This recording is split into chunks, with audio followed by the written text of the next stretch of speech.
Good morning. In last class we have discussed about control statement.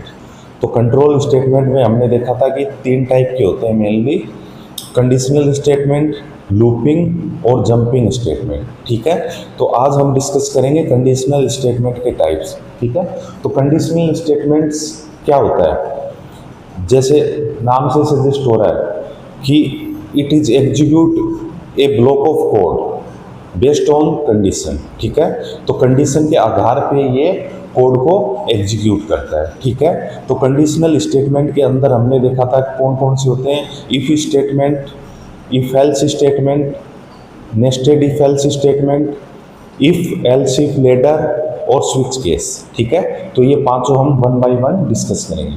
तो सबसे पहले देखते हैं हम इफ स्टेटमेंट क्या होता है। आइए देखते हैं इफ स्टेटमेंट। तो if statement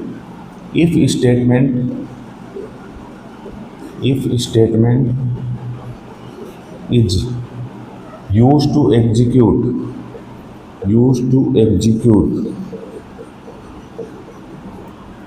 a block of code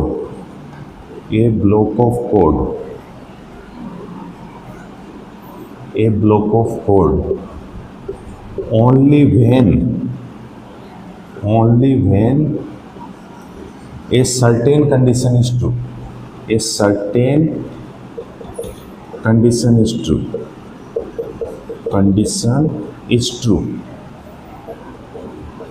True. ठीक है, तो इफ स्टेटमेंट क्या होता है, if statement is use to execute a block of code.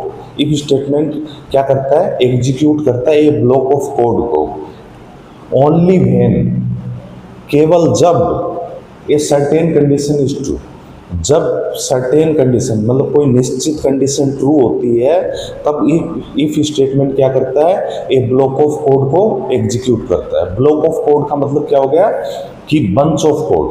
ठीक है, जिसमें एक लाइन का कोड भी हो सकता है, दो मल्टीपल लाइन का कोड भी हो सकता है। ठीक है, तो इस इफ स्टेटमेंट का उपयोग ब्लॉक ऑफ कोड को एग्जीक्यूट करने में किया जाता है केवल जब कंडीशन क्या हो, ट्रू हो। ठीक है, क्लियर ये चीज। आइए देखते हैं इसका सिंटेक्स। तो इसका सिंटेक्स क्या होता है, देखो सिंटेक्स, सबसे पहले इफ आएगा, उसके बाद ब्रैकेट के अंदर क्या आएगी, कंडीशन, फिर कर्ली ब्रेसेस इफ का स्टार्ट होगा, फिर उसके बाद यहाँ पे ब्लॉक ऑफ कोड लिखेंगे और ये कर्ली ब्रेसेस बंद करेंगे और इसके नीचे block of code after if statement, block of code after if statement, if statement. ठीक है, तो सबसे पहले इफ के बाद ब्रैकेट के अंदर कंडीशन, फिर इफ का कर्ली ब्रेसेस यहाँ से स्टार्ट करेंगे और जो भी चीज़ आपको इफ के अंदर लिखनी हो, इफ की बॉडी के अंदर लिखनी हो, वो यहाँ लिखोगे, फिर उसके बाद कर्ली ब्रेसेस बंद करोगे और कर्ली ब्रेसेस बंद करने के बाद जो भी रेस्ट ऑफ द प्रोग्राम है वो आप मेंशन करोगे। ठीक है, तो आइए देखते हैं इसका एक एग्जांपल। देखो एग्जांपल,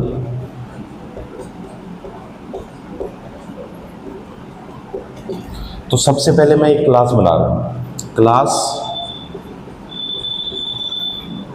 डेमो1 नाम की क्लास बना रहा हूँ, डेमो1, कर्ली ब्रेसेस स्टार्ट कर रहा हूँ, फिर यहाँ पे मैं क्या दे रहा हूँ, मेन मेथड दे रहा हूँ, पब्लिक स्टैटिक वॉइड में, पब्लिक स्टैटिक वॉइड में और ब्रैकेट के अंदर स्ट्रिंग आर्ग्यूमेंट्स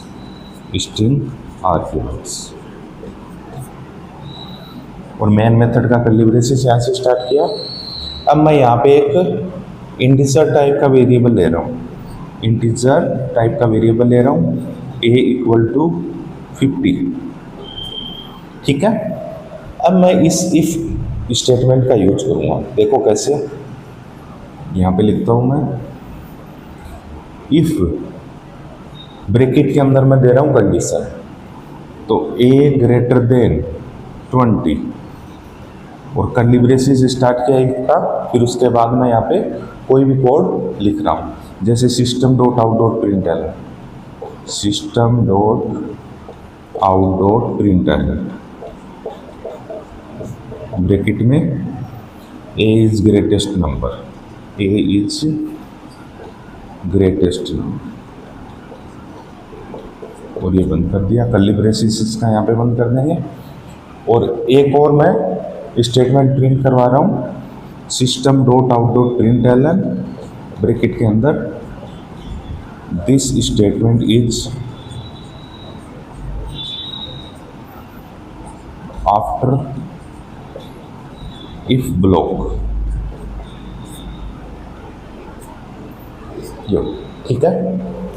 तो ये मैंने एक छोटा सा एग्जाम्पल इसका लिखा है। देखो, सबसे पहले मैं क्लास बनाई मैंने डेमो 1 नाम की, फिर उसके बाद क्लास का कर्ली ब्रेसेस से यहाँ पे स्टार्ट किया, मैन मेथड दिया, मैन मेथड के अंदर इंटीजर ए नाम का एक वेरिएबल लिया जिसकी वैल्यू 50 मैंने मेंशन की, ठीक है।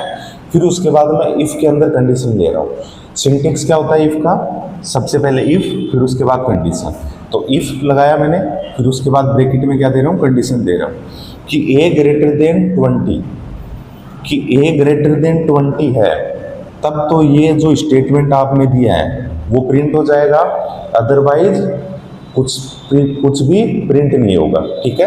अदरवाइज ये ब्लॉक ऑफ कोड एग्जीक्यूट ही नहीं होगा, ठीक है। जैसे थ्योरी में लिखा था कि if statement is used to execute a block of code only when a certain condition is true, जब ये कंडीशन ट्रू होगी तभी ये ब्लॉक ऑफ कोड क्या होगा, एग्जीक्यूट होगा, अदरवाइज एग्जीक्यूट नहीं होगा, ठीक है। बट कर्ली ब्रेसेस के बाद जो भी चीज आपने लिखी है वो एज इट इज क्या होगी, एग्जीक्यूट होगी, ठीक है। तो ये मैन का कर्ली ब्रेसेस यहाँ पे बंद हो गया, फिर क्लास का भी कर्ली ब्रेसेस आप लोग बंद कर दोगे, ठीक है। तो कहने का मतलब अगर कंडीशन ट्रू होगी तब ये ब्लॉक ऑफ कोड एग्जीक्यूट होगा। अब इसके अंदर एक लाइन का कोड भी हो सकता है, मल्टीपल लाइन का कोड भी हो सकता है, ठीक है। तो ये चीज़ आपको ध्यान रखना है। तो अभी ये कंडीशन क्या है, ट्रू है, क्योंकि ए की वैल्यू क्या है 50, ए के अंदर वैल्यू क्या है 50 और ग्रेटर देन 20, तो 50 तो ग्रेटर ही होता है 20 के, तो ये वाला स्टेटमेंट भी प्रिंट होगा और फिर इफ के बाद जो स्टेटमेंट है वो भी प्रिंट होगा। ये तो जब अगर कंडीशन फॉल्स है तब भी प्रिंट होगा, क्योंकि ये इस ब्लॉक से क्या है, इफ ब्लॉक से बाहर है, ठीक है। तो इसका आउटपुट क्या आएगा, इसका आउटपुट आएगा ए इज ग्रेटेस्ट नंबर,